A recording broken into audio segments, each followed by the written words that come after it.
Bienvenidos a Función de Compras, un podcast donde charlaremos con líderes expertos del área de compras para conocer su trayectoria profesional, sus experiencias y aprendizajes y su opinión sobre temas de actualidad en el mundo de las compras. Lo primero, quiero puntualizar que es nuestro primer podcast, que como dice mi sobrina, hay muchos haters. No somos de marketing, no somos de comunicación, somos de compras. Ahí sí que nos podéis preguntar lo que queráis, pero de marketing, bueno, vamos a probar y vamos a intentar hacer lo que podamos. Hoy tenemos con nosotros a un invitado que es además un buen amigo. Es uno de los especialistas en compras más grandes que conozco. Pero como decía Víctor Cooper, nadie te va a recordar por tu currículum, sino por la forma de ser. Y os garantizo que es un gran tipo. Así que yo sé que es economista, que tiene un MBA, pero bueno, ha desarrollado una gran carrera en la función de compras, tanto como formador, como en varios proyectos con consultoras, como en propias empresas. Y así que nada, Luis, bienvenido y cuéntanos un poco, preséntate tú mejor. Muy bien, bueno, Alex, un placer estar aquí con vosotros y lo primero, feliz año a todo el mundo, que aunque ya estamos a día 13, todavía a los que te encuentras nuevos les sigues felicitando el año. Eso es, venga. Eh, Igualmente. Nada, un placer estar aquí con vosotros y me parece una estupenda iniciativa la de poder divulgar temas sobre compras, así que, bueno, poner mi granito de arena. Para los que no me conozcáis, bueno, yo, como has dicho, soy economista y llevo muchos años trabajando en la función de compras. Yo básicamente empecé en el mundo de las multinacionales, estuve trabajando en un par de multinacionales alemanas en el sector de automóvil y paso por Telefónica y luego ya entré en el mundo de la consultoría de la mano de Accenture y de Siemens y luego está haciendo proyectos de transformación de la función de compras para muchísimas de las principales empresas españolas, eh, entre ellas Repsol, algunas otras grandes empresas. Y bueno, pues he visto la evolución de lo que ha sido la función de compras a lo largo de todos estos últimos 20 años, que ha cambiado mucho. Pues sí, la verdad que sí. También eres formador, porque o sea, nosotros desde Avanti hemos ido contigo a veces cuando vosotros enseñáis pues que las empresas tienen que estar alineadas con la estrategia, ¿no? Que tienen que estar, que hay otro punto importante que es la organización, lo que son las personas, hay otro punto que son los procesos, los procedimientos, y luego están sistemas de información. Como sabéis, en Avanti nos dedicamos precisamente a digitalizar la función de compras y me consta que he ido yo mismo a ayudarte en alguna formación, que estás en AERCE, ¿no? ¿Y dónde? Cámara de Comercio. Sí, pues la verdad es que llevo muchos años en la formación. A mí la formación, la verdad es que es un tema que me apasiona. Primero porque aprendo muchísimo. Porque claro, no es una formación como la que puedes dar en la universidad, sino que doy formación a profesionales de compras que en muchos temas saben más que yo. Y al final, pues se abre un diálogo en el que puedes siempre estar muy al tanto del mercado, de las mejores prácticas. Y la verdad para mí es una experiencia muy gratificante.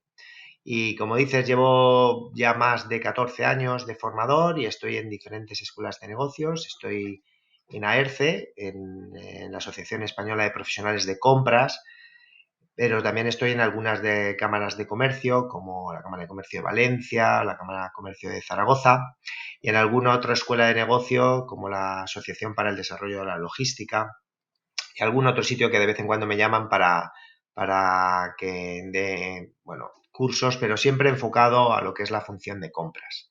Mira, para que te vayas preparando, como veo, bueno, ya sé que tienes una gran experiencia. Luego al final te voy a pedir, que nos cuentes alguna anécdota, no sé si un poco surrealista, graciosa, de tu experiencia que hayas vivido en Mm, el mundo de compras para hacer esto también un poco sí, ameno. Como tú bien vale. decías, estamos entrando en 2023 y lo que nos gustaría es repasar los que consideres que sean para ti los principales retos de la función de compras de este nuevo año. Hemos venido de un año muy convulso en cuanto a compras, bueno, de varios años convulsos, COVID, precios inflacionistas, etcétera, etcétera, roturas en la cadena de suministro. Entonces, ¿qué crees que nos va a traer 2023? Porque compras es una profesión que desde luego no dejamos de aprender. Sí, bueno, lo que tú dices, ¿no? Hemos estado en unos años bastante convulsos Yo creo que el 2023 pues no va a ser una excepción. El primer reto principal es algo que hace años se daba un poco por supuesto, que es garantizar el suministro. ¿Qué quiere decir? Bueno, hemos visto que ha habido disrupciones en la cadena de suministro y que en muchos mercados ha cambiado la sartén. ¿Qué quiere decir? ¿Quién tiene la sartén por el mango? Normalmente los compradores pues estamos en situaciones en las que había más oferta que demanda, o una oferta prácticamente ilimitada en la mayoría de los productos o servicios, y eso ha cambiado. Ha cambiado y yo creo que para quedarse, ¿no? En muchos mercados, no quiere decir que sean en todos. Entonces yo creo que el primer reto que tienen los compradores o que tenemos los compradores es garantizar el suministro. A partir de ahí entran muchísimos factores que pueden influir más o menos, ¿no? Estamos viendo que hay un proceso de desglobalización, la globalización que ha sido tan estigmatizada, ha sido lo que ha permitido durante los últimos 30 años, gracias a las ventajas competitivas de la globalización, conseguir reducir los costes, ¿no? Claro, ¿cómo? Trasladando producción principalmente a Asia, en concreto a China.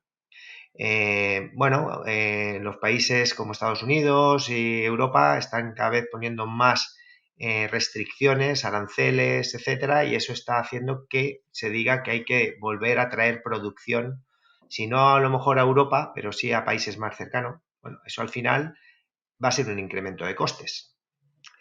Yo creo que nos vamos a tener que acostumbrar a subidas de precios debido a esa desventaja en los costes que puede llevar esa reubicación de capacidad productiva.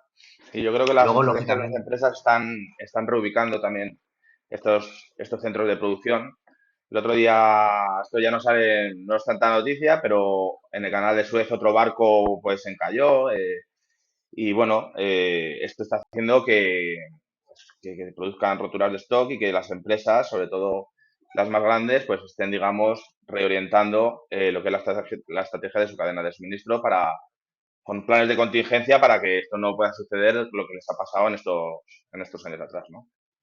sí, sí, bueno, al final vuelve un poco a lo mismo, ¿no? El proceso de globalización y la fluidez de la cadena de suministro se ha visto eh, con disrupciones que han tenido que ver con la crisis de los fletes, que es una cosa que ya se está estabilizando, ¿no?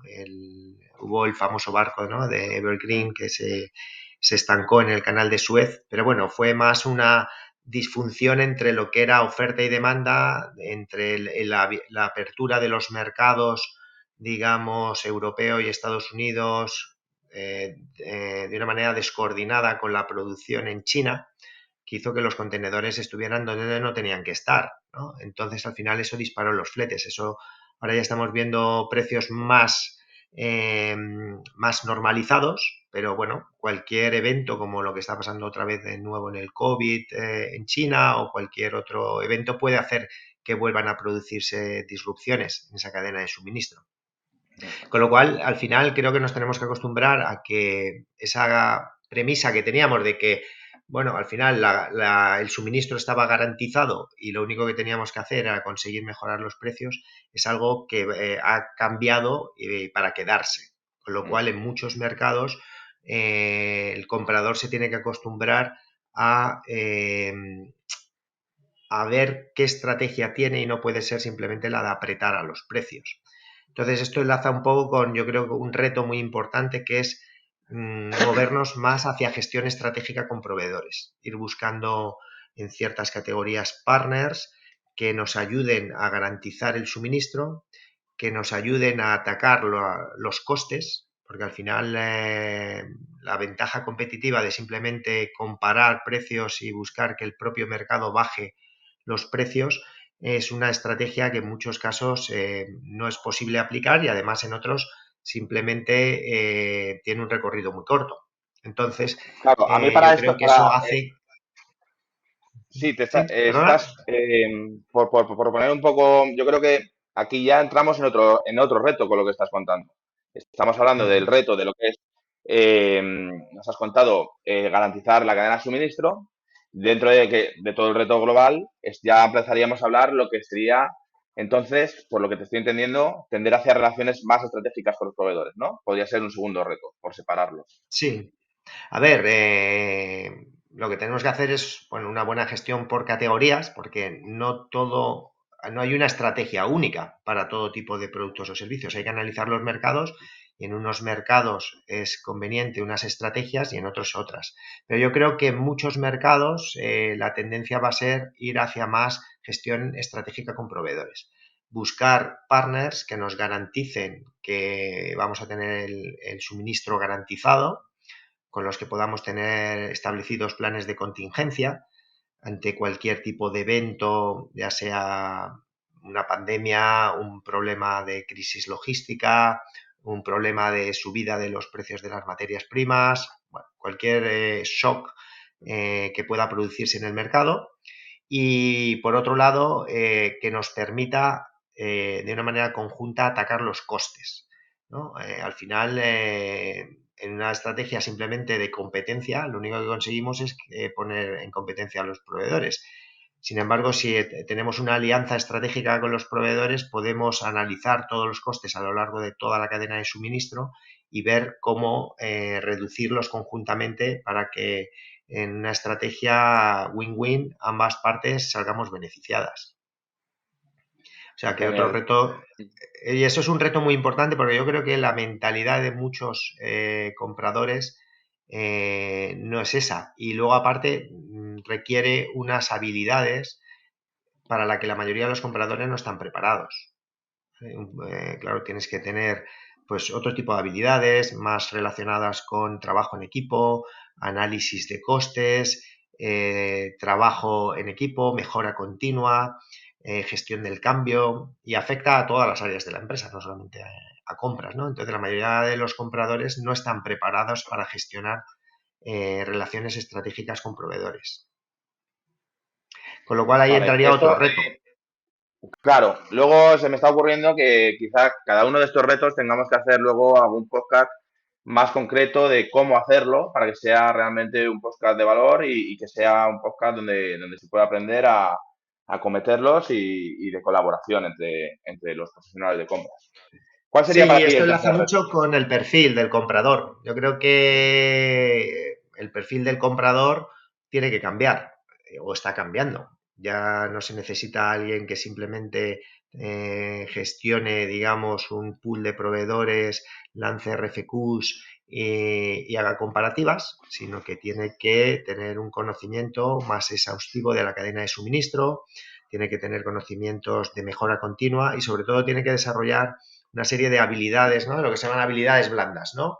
De liderazgo, de análisis de mercado, de trabajo en equipo, y ese tipo de habilidades no suele ser lo habitual entre muchos compradores. Entonces, un gran reto para las organizaciones va a ser la capacidad de atraer el talento, atraer a las personas, digamos, adecuadas y para eso, bueno, tiene que también cambiar yo creo, la política retributiva, ¿no? A veces te encuentras con muchas empresas que te piden, ¿no? Quiero un experto en compras que sepa un montón de cosas y luego le quieren pagar un sueldo ridículo, ¿no? Sino que los Claro. sueldos para atraer talento y personal capacitado va a requerir, yo creo, un cambio en digamos, en la política retributiva.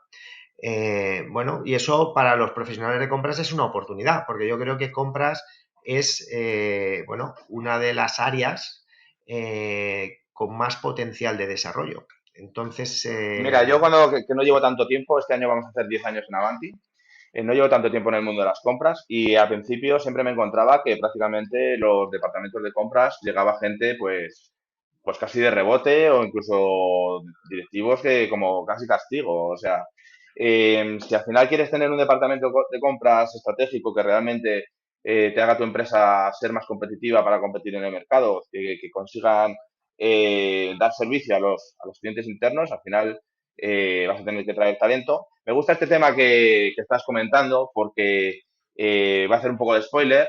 Tengo preparado, este es el primero de los podcasts que vamos a hacer este año, pero uno de los podcasts que tengo preparado va a ser con un headhunter que busca CPOs, directores de compras para grandes empresas y qué es lo que se busca ahora en los perfiles, qué es lo que se demanda. Porque antes prácticamente lo que te digo era, no había una carrera como tal de profesional de compras, sino pues oye, ibas pivotando en diferentes puestos y podías caer en Ujú. compras. Y ahora ya hay mucha formación, está muy profesionalizado y son un departamento ya vamos, que tiene que estar en el comité de dirección, desde mi punto de vista. Sí. Cuéntanos Ujú. el siguiente reto. Bueno, yo creo que hay un reto y eso está muy relacionado con lo que hacéis en Avanti, que es el reto de la digitalización. Este es el que ¿Vale? más me La gusta a mí. digitalización yo creo que es algo fundamental en la función de compras. Yo creo que cuando preguntas a la mayoría de los compradores, ¿no? Yo doy mucha formación y he formado a miles de compradores, te encuentras con que les preguntas cuáles son los sistemas de información que utilizan y te dicen que es el RP y el Excel, ¿no? Entonces, bueno, yo lo que les digo, a ver, el Excel es una herramienta de los años 80, ¿no? Yo mi primer curso de Excel lo di en la universidad en los años 80 y entonces fijaros todo lo que ha pasado desde entonces, ¿no? Y la gente sigue usando el Excel como la herramienta principal de gestión de compras, ¿no? Entonces, yo creo que es impensable hoy en día que, digamos, tener una función de compras avanzadas sin sistemas de información. De hecho, hay un informe, porque muchas veces la gente piensa, los sistemas de información son para grandes empresas, ¿no? Piensas en Repsol, Telefónica, vale, y dices, bueno, esta gente pues tiene sus sistemas de información y tal, aunque también tienen muchas carencias. Pero las pymes, ¿no? Que es la base, en España el 90 y tantos % de las empresas son pymes y te diría que en muchos casos hasta micropymes. Entonces, ves que ahí ya el panorama es bastante desolador, ¿no? Entonces, hay un informe que encargó CEPIME. CEPIME es la Confederación Española de Pymes. Digamos, sería la parte dentro de la COE que se encarga de las pymes. Encargó un informe a una consultora para que viera cuáles eran las principales herramientas que deberían utilizar las pymes para salir de la crisis del COVID. Bueno, ya la crisis del COVID, aquí es que vamos enlazando crisis con crisis, entonces la crisis Pero del COVID crisis es de anda que es oportunidad que... también. Crisis es de oportunidad. Vamos a mirar siempre el lado positivo. Sí. Y entonces, dentro de este informe, que recogía muchas mejoras que deberían llevar a cabo las pymes, nos encontramos con que el primer reto que tenían las empresas era el de la digitalización. Entonces, fijaros, eso yo creo que es muy significativo, el hecho de decir que para las pymes el principal herramienta para salir de la crisis era digitalizarse. Entonces, ¿qué quiere decir? Bueno, la función de compras dentro de las empresas es de las que menos digitalizadas están, ¿no? La gente sigue haciendo todo con Excel, carpetas en los ordenadores, en local, en muchos casos. Entonces yo creo que una buena función de compras tiene que estar soportada por sistemas de información. ¿Para qué? Para optimizar la parte transaccional, digamos, toda la parte del ciclo pedido, recepción, factura, etcétera, y liberar los recursos para lo que es la parte estratégica de la compra, que es al final decidir qué vas a comprar, saber lo que ofrece el mercado y identificar el proveedor adecuado y llegar a un acuerdo con él. Entonces, cubrir todo, ¿no? Todo el ciclo que va desde el presupuesto hasta el pago es fundamental que esté completamente cubierto con sistemas de información. ¿Vale? Entonces, eso yo creo que es otro de los grandes retos y que todavía en muchos casos estamos en pañales. O sea que ahí, Alex, tenéis una Sí, sí. labor Desde luego, importante. desde luego cuando empiecen las empresas a digitalizar, lo hablaba con un competidor amigo, no vamos a ser suficientes para dar abasto de contra las empresas que hay. Trazabilidad, transparencia, eficiencia, automatización, para automatizar las tareas, digamos, más repetitivas, que además son las más tediosas, las que menos nos gustan hacer, Nos gustan hacer siempre Ujú. cosas de mayor calado, de mayor valor. Las cosas repetitivas que las haga un sistema y nosotros cada vez, como decíamos antes, que los compradores tienen mucha más formación, tienen que dedicarse a tareas de mayor valor y además cuanto más información tengas, más difícil será que te equivoques a la hora de la toma de decisión. Ujú. Bueno, tampoco esto a mí me da para un discurso muy grande, así que tampoco me quiero meter porque yo lo que quiero es que hablen los invitados. Siguiente reto. Bueno, pues básicamente yo creo que esos serían los retos principales. Pero perdóname que te corte un segundo. Tenemos por ahí a Joan, que es el compañero que me ayuda con estas ideas de hacer comunidad, para ayudar a los diferentes departamentos de compras. Se me ha ocurrido que yo soy, por de formación profesional, al final soy consumidor de todos estos informes, desde CEPIME, este no lo conocía, de cómo estamos digitalizados, cuáles son los retos de compras, etcétera, etcétera, que los hace muy bien, sobre todo las grandes consultoras. Pero claro, siempre están basados en informes en las grandes empresas, como tú decías, en lo que son tal, pero eso no es la realidad. No es la realidad del mercado, Claro, ¿no? por eso es Entonces, lo que es tan Joan interesante este apunta informe. que vamos a hacer un cuestionario y vamos a hacer un informe para la mediana empresa, Ujú. ¿vale? Claro, por eso hacía yo mención a este informe de CEPIME. ¿Por qué? Porque no es un informe, es lo que tú dices, la mayoría de los informes están basados en grandes empresas, ¿no? Sin embargo, este informe es un informe enfocado a la pyme, porque está, digamos, lanzado por CEPIME, que es la Confederación Empresarial de Pymes. Entonces, eso es lo que le hace más interesante, ¿no? De que realmente incluso para las pymes, que ven muchas veces la digitalización como algo lejano, es la primera herramienta para salir de la crisis, ¿no? Entonces, hoy en día, además, cualquier empresa está amenazada, te surgen competidores por temas tecnológicos en mercados tradicionales, ¿no? Te encuentras con el taxi y de repente te salen unos tíos ahí, sacan Uber y barren a los taxis. Te sale en un mercado tan tradicional como puede ser los hoteles y tan físico, y te sale una empresa como Airbnb y también barre a los hoteles. O sea, cualquier sector está, digamos, amenazado de que una transformación digital les puede dejar completamente fuera.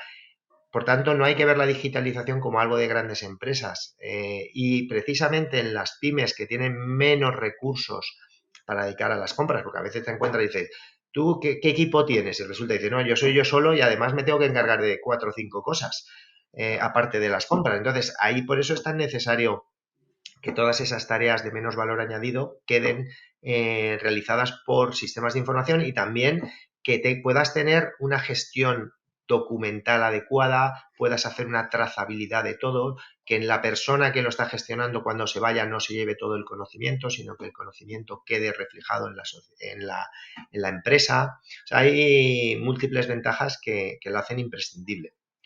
De todas maneras, por seguir un poco con tu pregunta de los retos, yo Mm. diría que otro reto importante es el de la responsabilidad social corporativa, ¿no? Todo lo que se llama el ESG, ¿no? Cada vez El más, desde luego. Environmental, Social and Governance. Y esto yo creo que va a ser crítico, aunque también tengo que decir una cosa.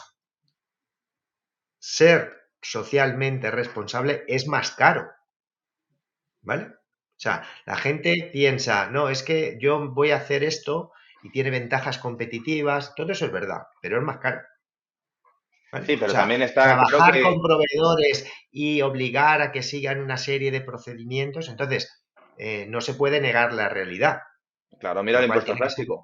Pero también es ¿eh? cierto que ahora el consumidor, que es al final el cliente de todas las empresas, está más comprometido, demanda más información y decide en función de esto, que antes comprabas huevos y no sabías de dónde venían y ahora ya Perdona, sabes el tipo de cómo vive. Yo directamente voy a ver cuál es la gallina que mejor vive para comprarme. Yo, como soy de una familia unipersonal, pues puedo permitírmelo. Em, y yo, claro, perdona que el te mercado también diga, decide. déjame poner en duda que eso ¿Mm? sea así. Yo creo que puede haber ciertas personas ¿Mm? que toman sus decisiones de compras basadas en esos criterios. Creo que la mayoría no, en España. Por ejemplo, si te comparas, yo viví en Alemania Mm. y en Alemania hay un compromiso mucho mayor de la sociedad hacia ciertos criterios, por ejemplo, sobre todo el criterio medioambiental. En España yo creo que eso, quitando excepciones y quizá personas como tú sí que sean una muestra, no es la tónica habitual. Pero yo Es creo que verdad cada que vez más, ¿eh? Sí, O sea, yo sí, creo que por cada vez más. supuesto, También porque cada cada vez hay vez hay más más. información. Sí, pero yo personalmente no veo a la mayoría de la gente yendo al supermercado en plena crisis económica a comprar Eso sí que productos no. más caros basados. De hecho, si te Esto fijas va como la pirámide de Maslow, va un poco en función también de tu capacidad luego económica, por supuesto. si te fijas también en alimentación, por ejemplo, porque es una compra tan importante para la sociedad, digamos, clases medias y clases bajas, los grandes ganadores son supermercados low cost, ¿no? Son los que han Ujú. tomado el mayor control del mercado, ¿no? Entonces, bueno, yo creo, y yo sí que creo en que la responsabilidad social corporativa de las empresas es necesaria, que la política de proveedores tiene que tener un enfoque de RSC, pero lo que creo es que tampoco hay que mentir y decir que esto es algo que solo trae ventajas. O sea, de entrada te va a traer unos sobrecostes importantes en los suministros y la empresa tiene que saber si eso es asumible, en qué grado es asumible y si realmente ayuda como mejora competitiva. Hay sectores, yo creo, donde el tema de la responsabilidad social corporativa es más crítico. Podemos hablar en entornos financieros, ¿no? De la garantía que Sí, pueden muy dar esas reputacionales. instituciones. Bueno, Sí, tema reputacional, etcétera. Empresas que tengan una marca muy potente en el mercado, tipo Coca-Cola, etcétera, etcétera. Pero no es para todo el mundo, creo yo, y será un proceso gradual que se empezará y no va a y hay que asumir que conlleva un sobrecoste en los suministros, ¿vale? O sea, que no lo pintemos todo color de rosas y te lo digo yo que soy un convencido del tema, ¿vale? no, sin ir más lejos, Tampoco ahora no hay soy, el pero estudio. no hay que ser una persona, digamos, un talibán de decir, oye, esto es esto y todo el mundo tiene que empezar a hacer RSC desde ya y todo el mundo, porque creo que no es así, sería engañar un poco a la gente. Claro, como el impuesto al plástico, que al final, pues, como tú dices, el talibán, que al final es para todos lo vamos a tener que pagar, pero yo creo que también es necesario. Bueno, Lo que pasa es que a lo hay, mejor no es el sí, momento por el tema de crisis, pero el planeta solo tenemos uno y tenemos que cuidarlo. sí, Vale, pero pues para que tampoco no hay sea que nada ser muy más largo, papista que el Papa. eso sí, eso sí. Hay que decir, Vale, que si España nos es el vamos. primer, el impuesto del plástico es un buen ejemplo. Ujú. Aquí, España es el primer país en aplicarlo de la Unión Europea, lo que hace que los productos de alimentación en plena crisis se vayan a incrementar, porque la alimentación utiliza plástico de un solo uso. Entonces, desde ciertas instancias se dice, no, vamos a ser más responsables que todo el mundo. Bueno, vamos a ver, vamos a hacer las cosas con cabeza, ¿no? Creo que ahora mismo, en la situación en la que estamos, implantar un impuesto al plástico de virgen de un solo uso, bueno, pues en muchos otros países se han hecho moratorias y es trasladar un coste al consumidor. Eso lo paga el consumidor final. Y Bueno, decir, este pues debate da para. Nos estamos yendo un sí, poquito de tiempo, que tenemos que ir finalizando. Luis, lo que me he dime. apuntado antes. Bueno, voy a hacer los retos, voy a hacer un pequeño repaso. Me he ido apuntando. Garantizar el suministro, que sigue siendo uno de los retos fundamentales, eso está clarísimo. Tender hacia relaciones estratégicas con proveedores. Al final, la digitalización, como bien hemos dicho, y la aplicación de los criterios ESG. No Y lo la he leído. atracción de talento también. La Ah, sí, atracción atracción de de talento, por talento supuesto. Sin talento no y hay nada del resto. sí.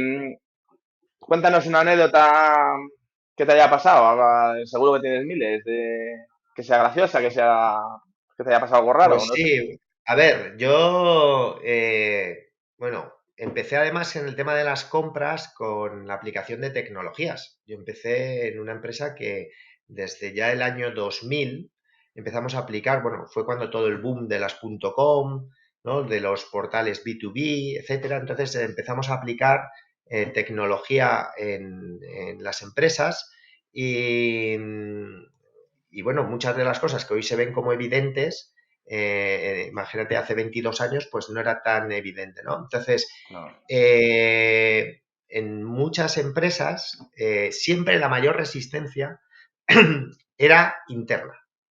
La mayoría de la gente pensaba, no, yo es que mis proveedores esto no lo van a poder utilizar. Lo Es sigue que siendo mis la gestión de cambio. proveedores, claro, ¿no? Entonces, yo recuerdo, por ejemplo, un proyecto que hicimos en Uralita, que era para la compra, era dentro de Uralita la parte de tuberías, ¿vale?